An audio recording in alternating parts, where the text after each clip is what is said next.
Voltamos a apresentar Revista Justiça. E estamos de volta para começar a terceira hora do Revista Justiça, a terceira hora que você vai poder acompanhar, já está acompanhando ao vivo com imagens no YouTube da Rádio Justiça, além do FM 104,7. Participe do nosso debate. Vamos falar sobre o autismo e o WhatsApp é 61 999 75 81 40 10 e 7. Revista Justiça. Debate. Sim, vamos falar sobre legislação e jurisprudência para as pessoas que têm o transtorno do espectro autista. Vamos conversar com as coordenadoras do livro Autismo, o transtorno do espectro autista, legislação e jurisprudência. Primeiro apresento a doutora Luciana de Freitas, promotora de justiça do Ministério Público de Mato Grosso, membro auxiliar do CNMP e também do Grupo de Trabalho Educação Inclusiva, ex-coordenadora do Centro de Apoio Operacional Pessoa com Deficiência do próprio Ministério Público. Doutora Luciana, seja bem-vinda. Bom dia. Muito obrigada, Sérgio. Bom dia, ouvintes e a todos que nos acompanham. E também está conosco a doutora Tatiana Takeda, professora universitária de cursos de pós-graduação, advogada atuante em direito de família, direito educacional, direito à saúde e direitos da pessoa com deficiência. Vou dar uma resumida aqui. E também autora de livros, entre eles Tel, Poucas Palavras e Muitos Sentimentos. E também uma das coordenadoras desse livro que eu mostro para o nosso ouvinte pela câmera aqui do estúdio da Rádio Justiça. Doutora Tatiana, seja bem-vinda. Bom dia também. Obrigada, Sérgio. Obrigada, ouvintes. E também está conosco, não podia deixar de estar conosco aqui na Rádio Justiça, o advogado, presidente do Movimento Orgulho Autista Brasil Moab, doutor Edilson Barbosa. Bem-vindo, bom dia. Bom dia, Sérgio, bom dia aos nossos ouvintes. Cada dia mais a Rádio Justiça colocando esse debate para a sociedade. Parabéns, estamos aqui para esclarecer dúvidas. Muito bem, vamos começar pelo livro então, o livro que temos aqui, o Autismo, o Transtorno do Espectro Autista. A doutora Luciana e a doutora Tatiana são as organizadoras, junto com o doutor Renato Borelli. Gostaria de saber, então, doutora Luciana, como surgiu a ideia de fazer um livro sobre esse tema, o autismo, já que temos tantas dúvidas e, frequentemente, o doutor Edilson nos ajuda a esclarecer essas dúvidas. Perfeito, Sérgio. Na verdade, esse livro surgiu de uma experiência profissional e pessoal. Todos os autores são pais, né, de crianças autistas. Então, e além de trabalharmos com isso na profissão e sentimos essa necessidade de encontrar em um local, em um livro, em um vade-mecum, né, todas as leis específicas que fazem menção aos direitos da pessoa com deficiência, as decisões dos tribunais superiores sobre os direitos da pessoa com deficiência, então nós entendemos que seria muito bom, né, reunirmos nesse vade-mecum e também pela própria experiência pessoal de, né, pais e mães de autistas. E a gente sabe que isso, né, é um exercício diário ali de busca e implementação dos direitos, né? São os pais atípicos, né? Até aprendi numa dessas entrevistas aqui com o doutor Edilson, né? Somos mães atípicas, né, e pais atípicos. Doutora Tatiana, conte pra gente também como foi essa iniciativa de fazer esse livro.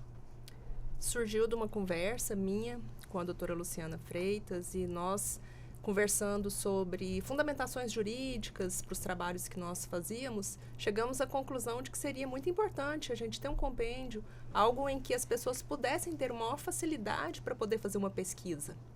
Porque são muitas normas. O Brasil, quando a gente vai falar de direitos da pessoa com deficiência, o Brasil ele tem ali um arsenal jurídico imenso. Claro que falta muita efetividade, mas a gente tem lei de primeiro mundo. Né? Mas são muitas e são muitos recortes.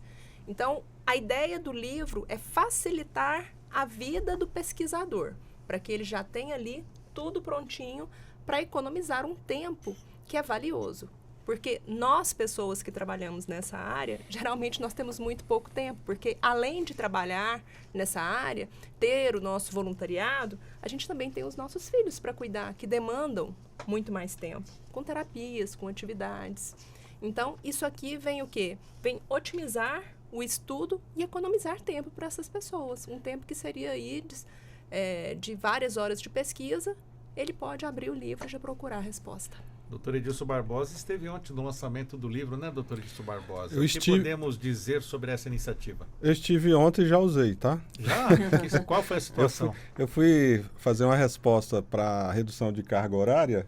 Aí fui ao livro e já economizei o tempo. Então, dormi mais cedo. já cumpriu o objetivo, Já né? cumpri o objetivo. E isso é importante porque já é direcionado. Então, são as leis federais, por enquanto, né? São tantas leis federais e algumas que eu nem sabia. É mesmo? E tem algumas ali que eu não sabia que tinha. E, inclusive, agora, uma assinada pelo presidente Lula e fala também sobre o autismo, sobre pessoas com deficiência.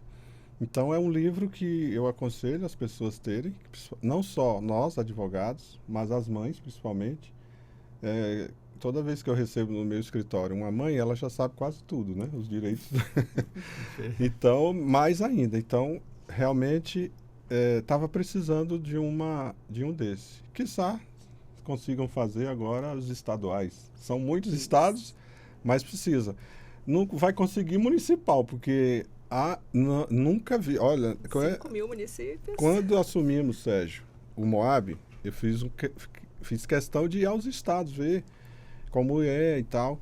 Digo a vocês, a luta é a mesma. São Paulo, que é o estado que a gente fala mais rico, poderoso, não é assim como a gente acha, não. Tem estados com menos recursos que têm melhores políticas públicas para os autistas. Então, assim... E nos municípios, os vereadores estão colaborando muito com as famílias. O autismo hoje é um tema que conseguimos, né? O que a gente fala, né, doutora? Nós precisamos que as leis peguem. Eu fiquei 24 anos ali no Congresso Nacional, acompanhei quase todas as tramitações dessas leis. Mas não adianta ter a lei se ela não pegar, né? Se me permite, né, Por complementar. A ideia do livro também veio disso, né? Porque não é só para o advogado, né, ou para o profissional jurídico.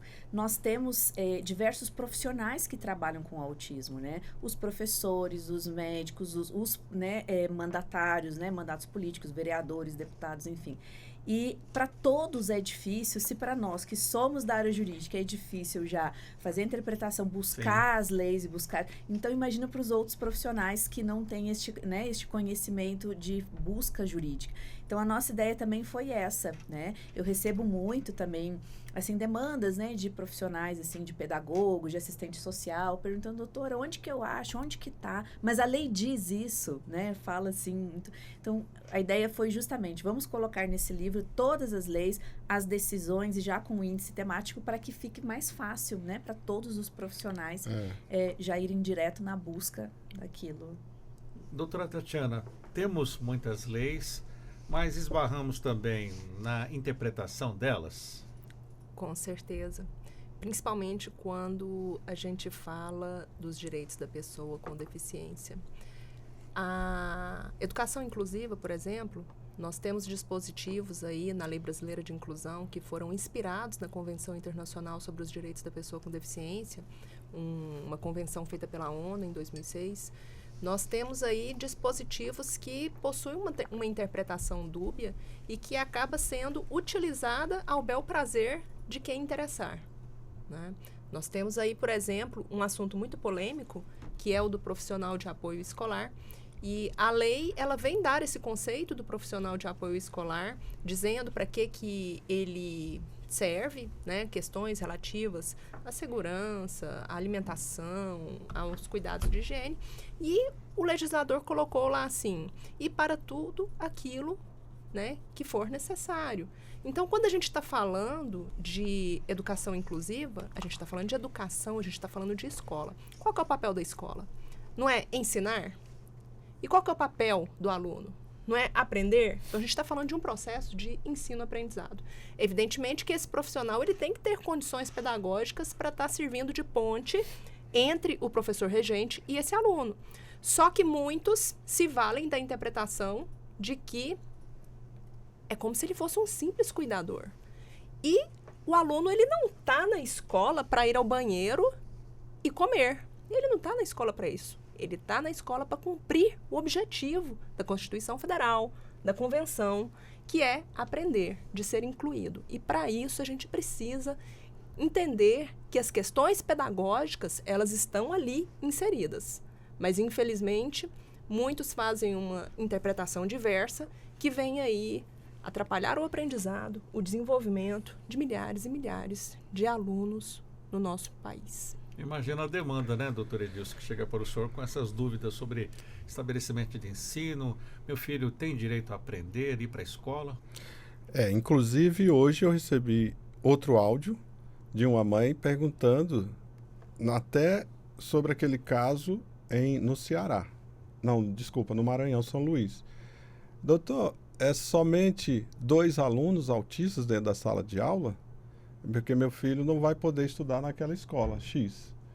Então, nós até fizemos, doutora, uma pesquisa de 1996, quando foi aprovada a LDB, até 2023, nós não temos uma unicidade na interpretação do atendente especializado, que a Lei Berenice Viana, a Lei 12764 de 2012, coloca também que é direito do aluno autista, incluindo alunos com deficiência, que são pessoas com deficiência, o direito de ter esse profissional.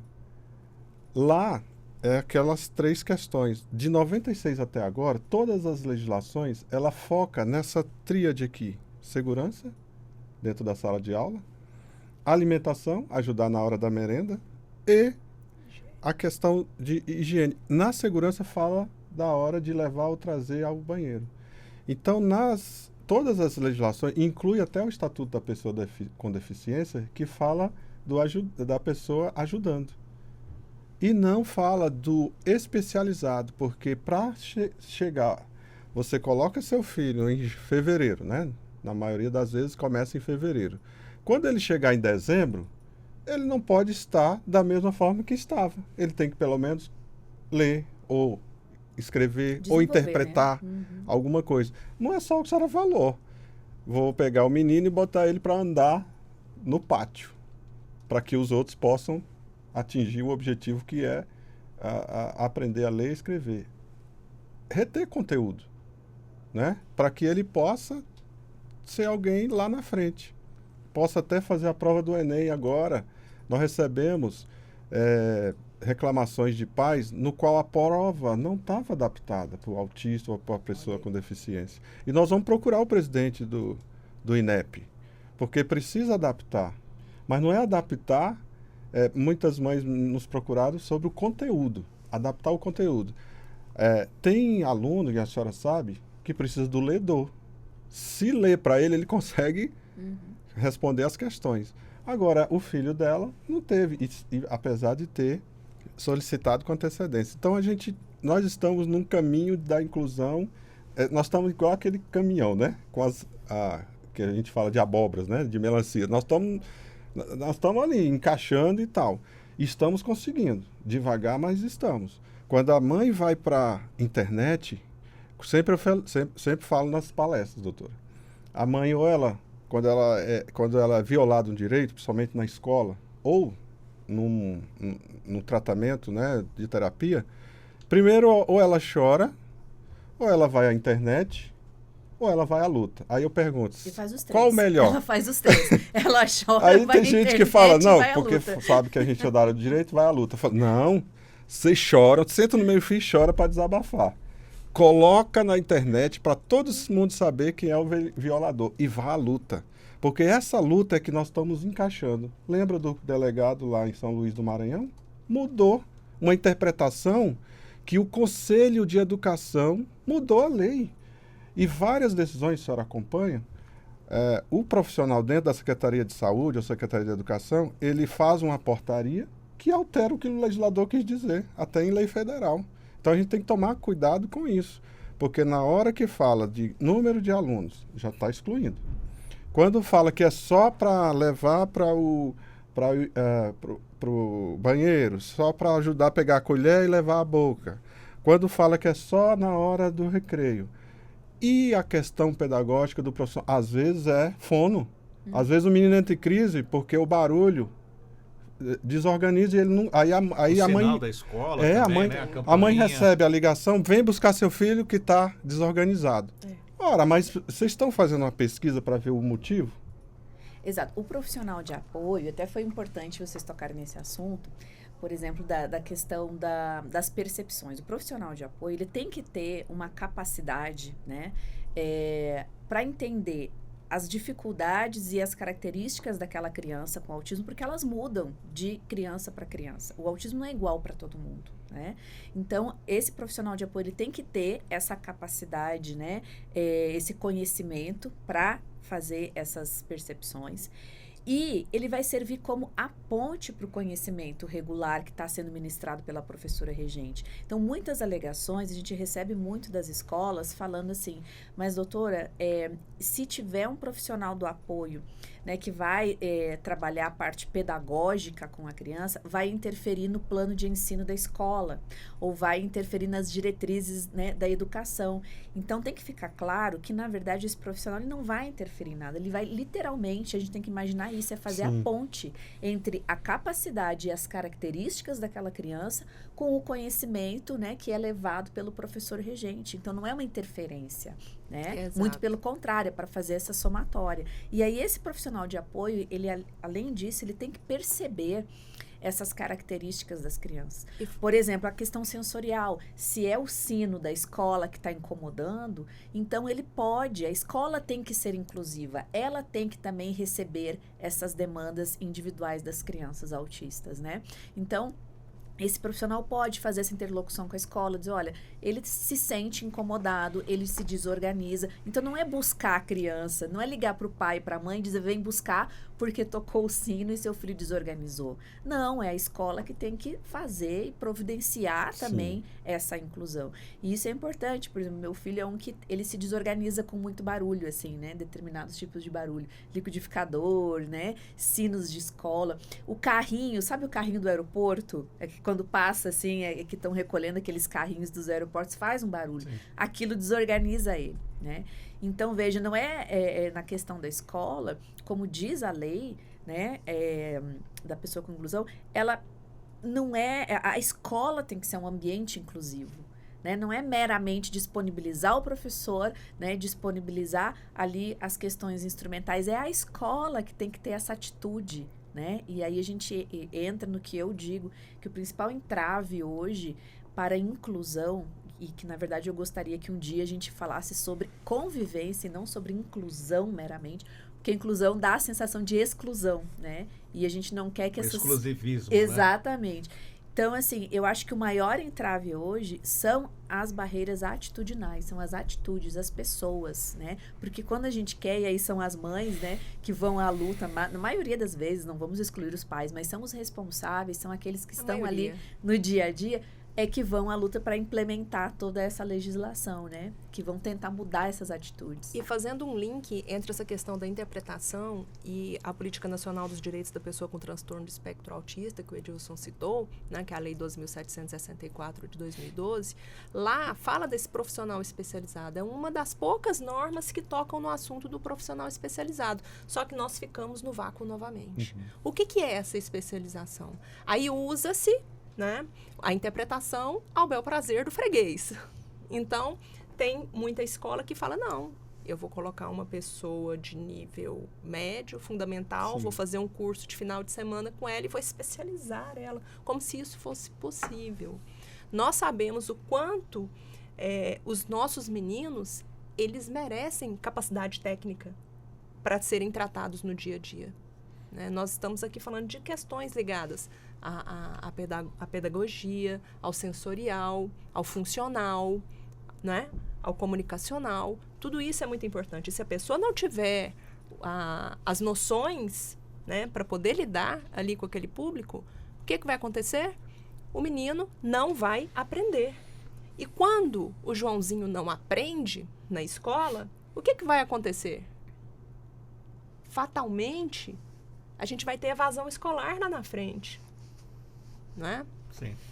Doutora Edilson Barbosa, temos aqui até vários apelos, né, que os pais procuram o senhor. E Luiz Alves, vamos ouvir aqui um apelo que foi feito por uma mãe para o doutor Edilson Barbosa e vamos comentar aqui com os nossos convidados. Vamos ouvir. Edilson, deixa eu te falar, eu tô com um problema seríssimo lá na escola da minha filha. A monitora chamou ela de burra, analfabeta, né? E teve uns dias aí também que ela ficou uns dias afastada da escola pelo fato, como ela não pode pular corda, pelo aquele problema de saúde dela ainda, né? Trincou o osso do tornozelo, que a professora obrigou ela a pular corda, né? E eu queria um conselho seu, por onde que eu começo, porque eu já fui na escola, já conversei, né? Já pedi monitor e nada, tá difícil. Queria saber o que eu faço. Pois é, doutora Edilson Barbosa, o que fazer, né? Esbarramos sempre naquela preparação do profissional da educação para essa situação da criança autista? Olha só, da outra vez que eu vim aqui, eu falei da saúde virando as costas para o autismo. Parece que só existe escola. A saúde vira as costas. Essa mãe e tantas outras que nos procuram, doutoras, e Sérgio e demais ouvintes, é porque não tem o tratamento adequado. O tratamento é a área de saúde. Eu fiz a pesquisa em 10 escolas, que eu gosto de pesquisa, sabe? Eu fiz 10, liguei para 10 diretoras, não eram nem diretores. Nenhum sabia quem era o gerente da UBS. Tem escola que era só abrir o portão que via a UBS. Mas são desconectados. Essas não mães... em rede, né? É, tão não importante tem. trabalhar em rede no Não contexto tem. do autismo. Né? É, e em Brasília a gente tem um apagão. Tem mães sofrendo, meninos sofrendo, sem ter as terapias. A gente já falou isso aqui várias vezes. E lá no estado da senhora, Goiás, o governador já tem uma política direcionada aos autistas. Pelo menos começando. Aqui em Brasília fala o CER. O CER é o Centro de Reabilitação, mas é para todas as reabilitações. E o autista fica lá no meio. Nós fomos nos 4. No de Taguatinga, que é uma cidade aqui do DF, tem 500 aguardando na fila. 500. No outro tem 400, o segundo CER. No outro tem 600. No COMP tem 500. Nós estamos com um apagão. E aí deságua onde? Na família, mães sofrendo. Nós fomos numa palestra, doutora, que a mãe falou assim, eu queria ter um tempo para passar um batom. Olha só. E Agora, aí, deságua em outro lugar, na escola. Quando ela fala o que fazer, não é nem a escola. É ele desorganizado. É ele necessitando do neuro, ele necessitando da fono, da psicóloga. É ele, no caso ela, a menina. Então a gente precisa hoje de conectar saúde com a educação. A rede tem que trabalhar Tem que trabalhar junto. E assistência social também, porque se tiver o laudo, essa mãe poderá ter acesso ao BPC. Sim. Poderá ter atendimento diferenciado na escola. Sim. Se não Agora, tem o laudo, ela não tem. Edil, deixa eu te falar uma coisa. Assim, ouvintes, provavelmente, né, pode ser que tenha alguém que nos ouça que também tem essa percepção. Trabalhando com essas questões, eu vejo o seguinte. Na maioria dos estados, né, parece que hoje em dia se instituem algumas políticas, né, voltadas para a pessoa com autismo, mas que na prática a orientação é a seguinte: nega tudo para isso chegar ao judiciário. E eu tenho visto muito isso, sabe? Autistas, né, crianças, adolescentes, as mães, os pais indo atrás dos direitos, com a legislação, com as políticas, com tudo para ser implementado. E parece que os órgãos públicos dizem assim, não, aqui não pode, aqui não tem, então nega, vai para o judiciário. Então eu vou te dar um exemplo que aconteceu semana passada, rapidinho aqui, provavelmente algum ouvinte pode se identificar. A servidora que trabalha no prédio que eu moro, né, ela estava ali chorando, né, na hora que ela estava limpando. Eu falei, o que foi que aconteceu? E ela me disse, eu estou muito triste, dona Luciana, porque o filho dela é autista, né, nível 3, e ela não tem condição financeira nenhuma, e a criança está completamente sem nenhuma assistência, nem educacional, nem de saúde, nem de assistência social, não tem nada. E ela estava chorando por quê? Porque ela tinha, após a gente orientar ali, né, no prédio com alguns moradores, orientar ela a ir buscar os direitos, implementar até a questão do INSS, foi tudo negado no dia que ela foi fazer a perícia. A criança é uma criança que depende de cadeira de rodas, ela não consegue, ela depende de uso de fraldas, ela é não verbal, enfim. E o INSS negou na hora. Não, seu filho não é autista. Gente, Difícil, que situação é essa? E aí, Parece isso e eu mesmo. falo assim, eu falo assim, claro, juridicamente, como mãe, eu só abracei porque a gente consegue se colocar na dor da mãe. Mas juridicamente eu entendi que é o seguinte, o INSS lava as mãos nesse, né, sentido, é uma política nesse sentido, e deságua para o judiciário. Porque aí ela vai conseguir uma liminar e aí vai correr atrás. Então, isso não é, na verdade, uma política, né? A gente precisa que as coisas funcionem, que as estruturas funcionem, né? E isso, para mim, a última das ideias é levar ao judiciário, né? Isso tem que só funcionar dele ser uma pessoa como cadeirante, né? Mostrando que ele é uma pessoa com deficiência, já daria já Nem o precisava direito do autismo, nem ao precisava do benefício autismo. de prestação continuada. Então... É uma situação bem complicada e acabou de chegar uma pergunta aqui do Dr. Frederico Afonso, que estava comentando com vocês fora do ar. Ele é professor de Direitos Humanos e tem 2 filhos autistas. E ele colocou aqui uma situação, né? Fazem aquela chamada festa do pijama, alterando completamente a rotina da criança, com TEA ou não. E há um dilema entre levar a criança para participar da festa ou não. Ele até mandou a foto aqui Entre a dos convivência. meninos ali brincando e o filhinho dele lá separado. E aí? O que vocês podem dizer sobre isso, né? Levar ou não a criança para essa integração? Eu te falo, Frederico, que eu passo pela mesma situação. E essa foto eu não preciso nem ver, porque eu já vejo meu filho, né, inserido nesse mesmo contexto. Essas festas do pijama e outras, né, atividades sociais, para quem tem um autismo que tem essa dificuldade da interação social, porque os autismos são diferentes, né? As características, é o espectro. A gente fica no dilema de levar para dar essa ponte para fazer essa sociabilidade, essa convivência com os demais colegas, mas ao mesmo tempo a gente sabe que aquilo pode até agravar essa distância, né? Porque a criança ela não vai conseguir interagir, né? Então, eu te falo assim que em algumas situações eu não levo meu filho. Porque eu vejo que ele me fala que ele não quer ir, que ele não se sente bem, ele consegue, né, expressar isso. Quantos anos mesmo? 8. Ele me diz que ele não quer, que ele não se sente bem, que ele prefere. Ele diz, mamãe, eu gosto do meu jeito. Ele diz assim pra mim, eu gosto do meu jeito e eu não quero participar desse. Então eu não levo, porque eu vou respeitar ele como pessoa, né?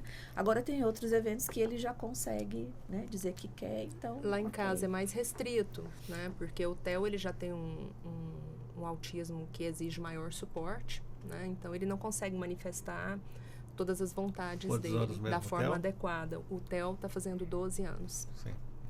E ele não é convidado para a grande maioria das festas. Também ocorre isso. Né? Porque de todos os autistas da escola dele, das escolas que ele passou, ele sempre é aquele que mais precisa de suporte na escola. E as poucas festas que ele é convidado, quando são pessoas mais chegadas, elas já sabem que eu preciso estar junto. Ou eu ou o pai dele.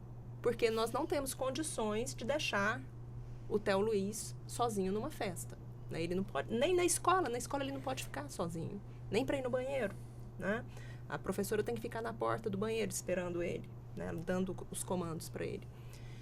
E quando eu percebo que eu não tenho intimidade suficiente para dizer para as pessoas, olha, eu vou levar o Theo, a gente vai ficar 2 horas, que seja, mas eu preciso estar com ele. Se eu não tiver essa intimidade, então, aqueles poucos convites que ele recebeu, a gente já vai ter que, inclusive, negar, porque não vai ser possível da gente. Por falar em convite, né, até se me permitem, ouvintes aí, voltando também à história do livro, né, de como surgiu esse livro. Eu conheci a professora Tatiana, né, eu chamo de Tati, carinhosamente, numa live durante a pandemia, Sérgio. Durante a pandemia foram realizadas várias lives e eu estava como coordenadora desse Centro de Apoio Operacional da Pessoa com Deficiência e convidei a professora Tatiana, que já era referência na área, para nós discutirmos essas questões do autismo, né? E a partir dali nós já estabelecemos esse vínculo, né, de amizade profissional. E, enfim, e a história do livro já começou ali, a gente já começou a falar, vamos construir. Então, tem 2, 3 anos para chegar até esse momento, né? Mas retornando a isso, não tem muito tempo, inclusive no grupo, né, que nós estávamos discutindo as questões do livro, com o professor Borelli também, um dia eu mandei um áudio bem triste, né, até com a voz assim bem embargada, falando, olha, vamos acelerar esse livro, que a minha resposta, né, da mãe que sofre pelo seu filho vamos acelerar este livro, porque meu filho tinha acabado de chegar em casa e ele não tinha sido convidado para uma festinha, lembra, Tati? E ele não tinha, assim, ele foi o único da turma que não foi convidado para aquela festa. E ele me perguntou, né, mamãe, por que que eu fui o único que não fui chamado para aquela festa? Então, vejam que isso acontece com todos nós, né, ouvintes, não assim, sintam-se acolhidos, porque isso acontece com todos nós. Sim. Né? Essa discriminação, infelizmente, é uma mudança que a gente vai ter que ter de atitudes, de cultura, né? E é paulatino, né? É paulatino. Nós tivemos aqui na rádio convidados para discutir uma decisão lá em Santa Catarina, no qual o estudante, no final do ensino fundamental, não foi convidado para formatura. Aconteceu aqui em Brasília também. Né? E ainda não colocou na foto da formatura. E ele ficou tão triste que nunca mais nem quis ir à escola. Exato. O que a gente faz aqui no Moab, e quando eu era presidente da comissão dos autistas da UABDF, da seccional, nós abrimos uma linha de comunicação entre as mães e as famílias. E chegava para a gente essas questões, principalmente no final do ano. O que a gente nota é que a escola, nós estamos de novo na escola, né? Sempre vai para a escola. E esquece a saúde, porque tem também, né? Nos consultórios, nas clínicas, tem também essas exclusões aí, que agora elas estão trazendo para a gente. Praça, né? Mas o que a gente orienta, Sérgio, e doutoras e ouvintes, tem que ouvir o autista. Aí cabe a direção da escola, a professora e a mãe. Se ele quiser ir, aí é como a senhora falou. Vai conosco ou sem nosco? Porque tem gente que não quer os pais perto. Mas dependendo do suporte, porque o nome já diz, né? Quando lauda, ou é nível 1 de suporte, ou é 2 de suporte, ou é 3. Essa palavra suporte foi bom.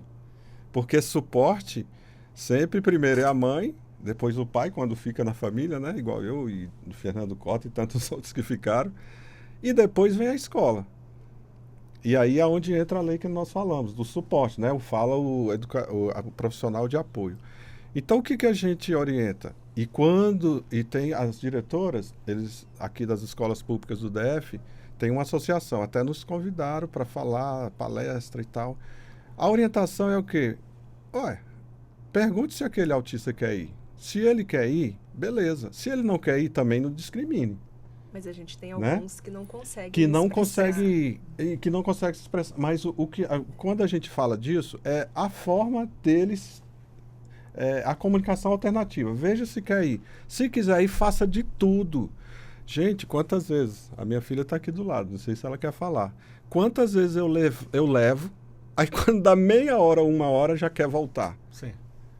Não importa a quantidade, a qualidade, a pessoa, ela participou. Uhum. Às vezes é só ir lá, às vezes até dentro do carro, ver todo mundo chegando e voltar para casa. Mas ele participou, não dá para negar, é para dizer que ele atrapalha. Lembra de um ministro que falou que atrapalha? Lembro. Não é? Não atrapalha, gente. Da educação, né? Mas essa questão de atrapalhar a educação é muito comum, essa visão, né, de dizer, um autista vai atrapalhar o ensino dentro da sala, uma pessoa com deficiência vai atrapalhar o ensino dentro da sala regular. Isso é uma alegação muito comum, né, e a gente precisa desconstituir isso. E já para concluir essa parte do ensino, o próprio Dr. Frederico Afonso, ele fala que está com um problema muito grande, né? Depois desse episódio aí que o filho ficou isolado, ele tem os 2 filhos naquela escola, ele tirou os filhos da escola e agora está com dificuldade, porque ele está procurando escola particular e a coordenação já vem dizendo, os filhos laudados, os 2 filhos, que as diretoras dizem, não temos o acompanhante terapêutico.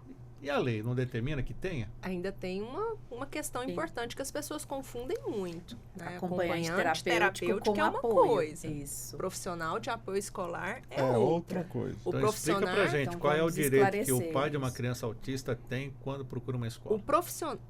Inicialmente, primeiro básico é o direito da matrícula. Então, que isso não aí pode não negar, tem que negar. E... Não tem limitação dessa vaga de dizer, olha, não tem vaga para autista, não. Ou só tem uma vaga e já está preenchida. Isso não existe. Mas tem aquele caso que o pessoal recebe bem, quando vê que é laudado, inventa alguma desculpa que mas tem direito, e o importante já vou lembrar até uma dica que a Tati passou esses dias.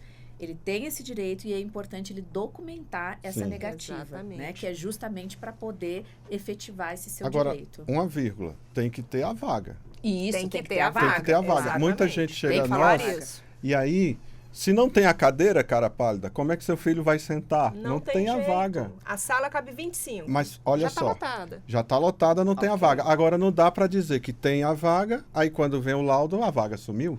Não. Isso, perfeito. E na Exatamente. escola Isso, doutor pública, Edilson. se não tem a vaga, cabe à diretora levar na regional de ensino ou da delegacia de ensino, aonde vocês estiverem, e colocar essa criança. Porque não pode é ficar sem a vaga. Agora, naquela escola, principalmente privada ou pública, né, tal, a lei não distingue, é isso que a senhora está falando. Você tem que ajudar a gente a ajudar. Você manda uma mensagem. Aí a escola fica feliz porque vai vir mais um aluno. Aí você marca o dia de ir lá. Nada melhor do que isso aqui, ó. Ah, fofoqueiro. Guardar hoje no é celular tudo. as Fofoqueiro, você conversas. faz a selfie, estou aqui na frente à escola, feliz da vida. Aí você manda o WhatsApp, a diretora responde. Todo mundo querendo o aluno. Aí quando vem o laudo, a vaga sumiu. Aí tá Não, negando. aí não. Aí já está. Aí aí, tá né? negando. E como A gente- fazer? Quando chegar, aí vem a doutora Pois não, que vai doutora. explicar A essa partir questão. do momento que você tem essa negativa de matrícula, primeiro, a gente tem aí os dispositivos jurídicos que defendem o direito de matrícula, desde que exista essa vaga, né? Realmente ela exista. Então, é muito importante que essa família, ela documente.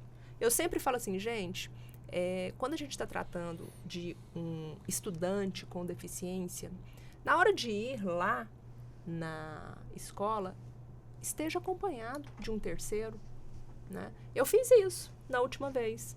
Eu chamei uma mãe de um coleguinha, né, do Theo, e falei, vamos ali comigo? Aí ela, fazer o quê? A matrícula do Theo.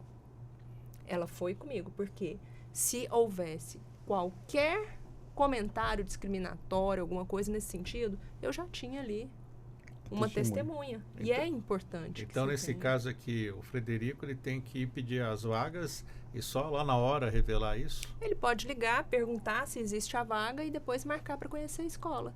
Olha, tem vaga para o 3º ano matutino? Tem. Ah, então vamos marcar um horário para eu conhecer a escola e se eu gostar, fazer a matrícula? Vamos. E Eu vou dizer aqui que um magistrado me falou em Planaltina. Vocês não conhecem, a senhora conhece. O juiz. Doutor, me ajude a ajudar vocês? Cadê a prova? a prova é Cadê a prova? fundamental. Aqui, ó, vou mostrar Nós de novo, estamos- gente. O fofoqueiro aqui, ó. Não, eu tô Você com- ó, manda notícia mensagem, boa. e-mail, Edilson, você Uma tira notícia foto. boa. Lá em Goiânia, né, nós estamos tramitando um projeto de lei em que a escola, a partir do momento que ela dá uma negativa de matrícula, ela tem que emitir um documento por escrito dizendo por que ela está negando aquela matrícula. Então, a gente tem uma dificuldade muito grande de produção de provas escritas. Sim. Essa lei, a partir do momento que ela for sancionada, a gente vai ter aí uma ferramenta muito importante na busca pelos direitos, né, dessa inclusão escolar desse estudante. Agora eu quero voltar rapidinho que você me perguntou, Sim. Sérgio, a respeito da diferença entre o profissional de apoio escolar e o atendente terapêutico, que também é conhecido como aplicador terapêutico, O AT, acompanhante né? AT. terapêutico. Geralmente o pessoal chama de AT. É, aqui veio com né? um AT na AT. pergunta. Exato. O profissional de apoio escolar é aquele que está lá na Lei Brasileira de Inclusão. Ele está lá. Ele é oferecido pela escola, sem custo, sem plus. É uma responsabilidade da escola. Esse profissional de apoio escolar, ele vai estar ali auxiliando esse estudante ali no dia a dia, né? Agora, o AT é diferente. O AT, geralmente, ele é supervisionado por um psicólogo, ele faz parte do tratamento daquele estudante fora da escola, evidentemente.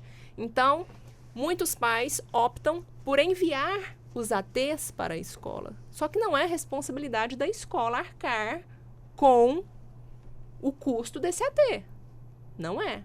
Esse AT, inclusive, geralmente, ele é capacitado em análise do comportamento, TIT, etc., né? E ele tem a supervisão da equipe terapêutica lá que acompanha o caso. Então, é diferente. Um está na seara educacional, o outro está na seara da saúde. Claro que quando a gente fala desse AT da seara da saúde, incluído dentro da escola, ele acaba virando um ser híbrido, né? Educação, saúde. Porém, é diferente. Há planos de saúde hoje que, inclusive, fazem a cobertura desse AT. Então, a gente tem aí uma diferença. E só também para não deixar passar sombra o assunto, de dúvidas. né? Porque não, mas voltando ao áudio, né? Da ouvinte que passou aqui, com as dúvidas que o Dilson recebe. A promotora também não pode deixar de observar esse aspecto, né? Vamos lá, a minha origem. Para mim, ela revelou um crime para começar a história, né? Sim. E eu acho que a gente tem que ficar muito atento com isso também, tá? Existe sobre a questão da invisibilidade, da violência com relação aos autistas, né? E as pessoas com deficiência. Por serem passivos. Exatamente. Fica fácil. Então, é muito importante a gente reforçar esse tipo de canal de denúncia de crimes contra as pessoas com deficiência. Eu tenho uma preocupação muito grande com isso. Porque eu sei que a maioria das vítimas de diversos crimes são pessoas com deficiência. São as vítimas perfeitas. E, inclusive, nesse caso aqui, pelo que ela relatou, a criança sofreu uma lesão corporal. E eu acho que ela tá, assim, a gente fica tão atônito com essas violações de direitos que a gente não consegue nem enxergar, né, às vezes, esses reflexos. Então, ali a criança, inclusive, é vítima de um crime. Tá? Deixa eu puxar um pouco, sair do assunto educação, vamos falar de saúde. A lei garante o tratamento adequado para essa criança, porque até pelo que eu compreendi que o doutor Edilson falou, se houvéssemos essa sinergia, né, a educação com a saúde, a criança chegaria melhor, em melhores condições até na escola? Tanto a Lei Brasileira de Inclusão, a gente pode chamar a Constituição, a Convenção Internacional e a Política dos Direitos, né, da pessoa com transtorno do espectro autista, fala dessa questão, coloca as diretrizes de saúde, coloca quais são os direitos de saúde, e lá está, inclusive, a questão não só do diagnóstico precoce, da intervenção precoce, mas do tratamento multidisciplinar.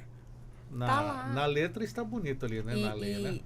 Estamos falando de direitos humanos, e direitos humanos, eles não vivem em ilhas, eles estão sempre entrelaçados. Então, nós não podemos tratar uma criança autista, um adolescente autista, um adulto autista, sem pensar nessa rede de educação, de assistência, de saúde, né? Então, uma coisa está sempre entrelaçada com a outra, né? Então, com certeza, se sua pergunta me diz, a saúde, a criança com terapia ajuda na educação, é essencial para a educação. A criança com educação vai ter um apoio melhor na saúde, com certeza. Então, tudo junto, realmente, né? Essa rede de terapias que vai fazer a criança desenvolver nesse espectro Não é bem autista. a nossa realidade aqui em Brasília, doutora Edilson? Não. Quem não tiver plano de saúde, pena. E mesmo quem tem plano de E saúde, quem pena. tem, pelo menos, tem alguma coisa. Nós sempre tivemos. Então, o Vinícius, por exemplo, hoje tem 19 anos, ele era nível 2. Hoje ele está no nível 1 e está no 7º semestre de Direito. A Ana Clara, que está aqui, ó, ela já está no ensino médio. Educação e saúde andando juntas. Ana Clara, vem aqui, parece um pouquinho aqui na câmera. Teu pai já falou 2 vezes de você, o nosso ouvinte que está acompanhando pelo YouTube. Ela Tá participou, curiosa. ela participou. Chega Nada aqui, de nós sem Ana nós, né, Clara. doutora? Isso Aqui, Ana mesmo. Clara está aqui, depois o nosso ouvinte vai poder também assistir pelo YouTube. Obrigado, Ana Clara. Então, digamos assim, a cidade que eu moro, 90% é SUS dependente. Se é SUS Brasil dependente, inteiro, acho que o Brasil inteiro, né? É, Mas ou é porque, mais, né? porque aqui quando a gente chega no Guará, no plano, mais para cá, deve certamente reduz drasticamente. Mas aonde tem isso, e aonde eu moro, onde eu vivo, e aonde as pessoas nos mandam, é pedido de socorro, gente. É pedido básico, de né? socorro. Nós fizemos uma palestra numa UBS 9 no PSU. Conhece o PSU? Sim. Um dos bairros de Ceilândia, porque Ceilândia é tão grande que são 22 Ceilândias. O PSU, eu fui numa palestra na UBS 9 sobre o autismo. Lá tinha, porque a gerente, ela, como é mãe de autista também, ela criou um grupo. Não tem aqueles grupos de terceira idade, do diabético. Sim. Ela criou do autista. Coisa mais bela, magnífico, de orientar essas mães. Gente, 17 mães, todas 17 sem o laudo. Os meninos com características autísticas, os meninos correndo sem nenhum tipo de tratamento, sem nada. Isso na capital. Então, e a gente criou um mutirão do laudo. A gente está conseguindo laudar essas crianças. É claro que os médicos pediram outros exames, a gente está conseguindo aos poucos e tal. Mas aqui no DF, governador Ibanez, a secretária de saúde, nós fizemos uma live com ela, doutora Lucilene. Ela é sensível à causa. O presidente da frente parlamentar na Câmara Legislativa, o deputado Eduardo Pedrosa, também. Mas se não tiver a decisão do governador, não sai. Aqui do lado, em Águas Lindas, o prefeito, ele decidiu, está tendo lá, vão ter centro de referência de atendimento ao autista em Águas Lindas. Criou, Sérgio, já está funcionando o centro de ecoterapia municipal. Sabe por quê? Porque a decisão é do prefeito, é do chefe do executivo. Eu até falei hoje à noite, nós vamos ter uma live, Sextou no Autismo, com o secretário da Pessoa com Deficiência, Flávio. Eu vou pedir para ele, com a sua cadeira de roda, com todo o carinho, vá com a sua cadeira de roda, sente na frente do governador Ibanez e fale essa situação que está aqui. As mães estão sofrendo, os meninos estão sem terapias. Sim. E atinge a educação, atinge a família. A gente precisa de ter essa política aqui. O doutor Edilson tocou no assunto importante, né? As crianças sem o laudo. Como chegar nesse laudo, né? Temos até a situação das meninas. É mais difícil também conseguir um laudo? Qual é o direito, o que a lei obriga o médico a fazer esse laudo? A gente já esbarra no pior dos problemas. Não tem médico. Não tem médico né? que faça esse laudo. Imagina só a dificuldade que a gente tem com o Foi ótimo falar sobre isso, porque, por exemplo, na capital, aqui no DF, para a gente ter o cartão de estacionamento, né, do autista, a gente precisa de um laudo que seja feito por um médico do SUS, né, por alguém que possa... E a gente não encontra. Então, nós temos dificuldade de fazer o cartão de estacionamento do autista, porque já é difícil encontrar médico do SUS que tem essas especialidades para laudar. Então, o senhor imagina, Sérgio, ouvinte, como é difícil, né, no dia a dia, e aí aqui o Edilson está nos falando que tem diversas crianças sem laudo, que é justamente por isso. É, né? Porque só exige do SUS se for a compra do carro zero. Para a vaga de estacionamento, passe livre, pode ser médico, só precisa de ter o CRM. Mas mesmo assim as pessoas têm essa dificuldade. Então fica o apelo aqui nessa nossa live. Nessa nossa entrevista aqui. É a live que está ali no YouTube. Governador, a gente precisa de realmente tirar esse sofrimento. Olha, eu estou falando, governador, não porque eu ouvi e nem porque alguém me falou, eu assisti. Eu vi, eu estou vendo no dia a dia esse sofrimento das mães. Na maioria, 17. 3 com o pai, o resto a mãe sozinha. E mais, mães que a avó, teve caso que a avó não aceita o menino ir lá, porque não tem o laudo, não tem o controle, não está estabilizado, acaba até não indo visitar os parentes. Sim. E olha a situação de uma coisa dessa, de uma mãe, né? A senhora é mãe, eu sou pai de autista, a senhora é mãe de autista, e vê uma situação dessa, uma encruzilhada. Sim. Porque não tem acesso e está na UBS, né? Agora, voltando à questão do laudo, para deixar bem claro, rapidamente. Já passou, Já passou. É difícil fazer o diagnóstico, porque um diagnóstico de autismo não entrou no consultório, olhou, pronto, está feito, é autista. Então, já encontra essa dificuldade, porque é prolatado no tempo. São observações, são consultas, são terapias, clínica, né? Análises clínicas, várias outras especialidades. Então, já encontra essa dificuldade, né? Mas as crianças têm esse direito de serem diagnosticadas. Infelizmente, nosso tempo está acabando. Quero começar agora as considerações finais, agradecendo primeiramente a participação aqui da doutora Tatiana Takeda, professora universitária de cursos de pós-graduação, advogada atuante em Direito de Família e, resumidamente, também uma das organizadoras desse livro que está aqui em minhas mãos. Vou ler o título: Autismo, Transtorno do Espectro Autista, Legislação e Jurisprudência. Muito obrigado por estar conosco aqui. Qual o conselho final que a senhora deixa para a mãe, para o pai do autista? Sérgio, ouvintes, colegas, o principal é que não hajam retrocessos, porque a inclusão social da pessoa autista é um caminho sem volta e a gente não pode aceitar que seja a sociedade, seja o poder público, né, venham aí atrapalhar os passos que nós estamos dando. São passos tímidos, tacanhos, porém eles estão ainda para frente. Agora, a gente não pode aceitar de forma alguma um retrocesso. Muito obrigado por estar conosco também, doutor Edilson Barbosa, advogado, presidente do Movimento Orgulho Autista Brasil, e também obrigado a Ana Clara, que está conosco aqui nos estúdios da Rádio Justiça. E um abraço para o Vinícius, doutor Edilson. Ótimo. Quero deixar sempre recado para as mães. Não desistam. É cada dia um dia. Se juntem, não importa se é o Moab, a melhor entidade é aquela entidade que te abraça. Se lá no teu município tem uma entidade que não seja o Moab, mas te abraçou, vá junto, porque a garantia de direitos é assim, só juntos. Então, nunca desista, nem dos seus filhos, nem de lutar. Chore, coloque na internet, divulgue os violadores e violadoras de direito e vá à luta. E a luta é o quê? É ir ao Ministério Público, é procurar a defensoria, é o seu advogado particular de confiança, é o Conselho Tutelar, é o delegado lá da ponta, gente. Um delegado prendeu uma pessoa de um plano de saúde que não estava atendendo um autista lá no seu estado, em Goiânia. Procure o delegado também, vai que o delegado te ajude. Então, sempre isso, não desista do seu filho autista. Investindo nele, dá certo. Muito obrigado, doutor Edilson. Doutora Luciana de Freitas, promotora de Justiça do Ministério Público de Mato Grosso, membro auxiliar do CNMP e também do Grupo de Trabalho de Educação Inclusiva e também ex-coordenadora do Centro de Apoio Operacional. Muito obrigado por estar conosco aqui na Rádio Justiça. Eu que agradeço, Sérgio, ouvintes, companheiros, e eu quero dizer para vocês que o diagnóstico é só o ponto de partida. Então, a luta começa dali, justamente para desenvolver, né? E vale a pena, né? Então, não desistam, o diagnóstico não é ponto de chegada, é ponto de partida. E também nosso abraço ao Dr. Renato Borelli, um dos organizadores desse livro, que também serviu de base para a nossa entrevista de hoje. 10h59, o Revista Justiça de hoje fica por aqui e eu lembro que essa entrevista vai estar disponível também no YouTube para você assistir quando quiser.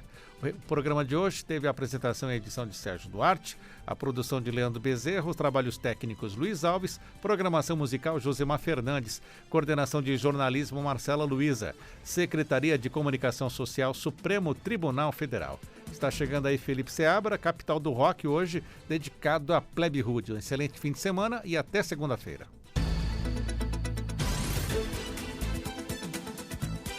A Rádio Justiça apresentou Revista Justiça.